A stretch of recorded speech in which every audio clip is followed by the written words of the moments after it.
Hello and welcome to our lockdown lesson series. This video is going to focus on pitching. Now I think the first question to ask is, what is pitching? It's often a question that we get asked when we're coaching. What is the difference between chipping and pitching?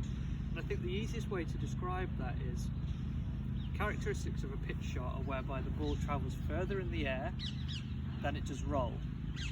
And chipping is the opposite. The ball rolls further than it travels in the air. So a pitch shot would generally be characterised as 15 to 40 yards from the green, whereby we need that ball to go further in the air to land on the green and then roll towards our target. Now we can use various different clubs for this shot. The first question I ask is, what have we got in front of us? What is between the ball and the hole?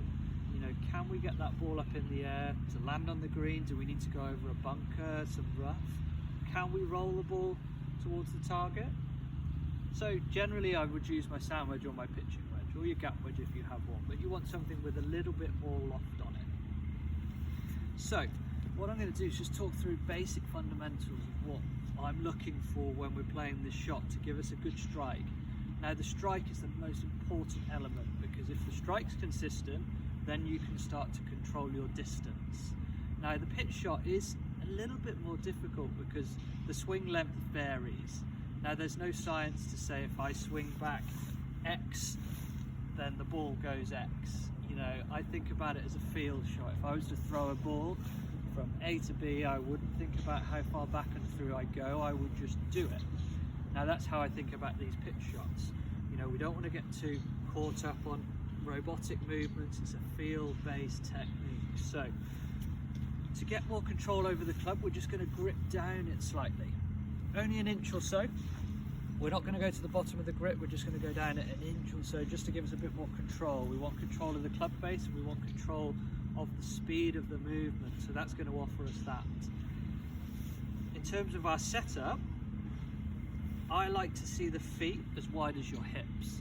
Now generally when we're playing a full shot, we'd go shoulder width apart, and vice versa. When we're playing a chip shot, we'd have our feet very, very narrow. Why I say the hips is because we want a degree of movement, but we don't want too much. Well, often very common thing I see, feet too wide, club goes too far, we either slow down into the ball and causes a missed strike, or we hit the ball too far, so it's very difficult to control our distance. So let's think about that as wide as your hips. It's a good sort of parameter to look at. Now in terms of weight distribution, 60-40. Again, because it's not a full swing, we don't transfer our weight completely, so presetting it on the left will just encourage you to get the right angle into the ball. And I always like to open up this left foot a little bit. Again, thinking about a clock face analogy, if 12 o'clock is the target, let's point that more towards 10 o'clock.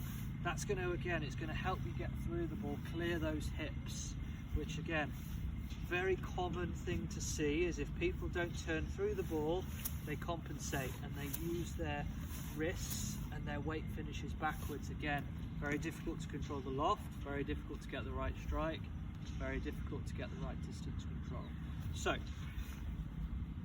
from here, in terms of our movement, again, we're going to use the left shoulder and the hand. It's all going to work together.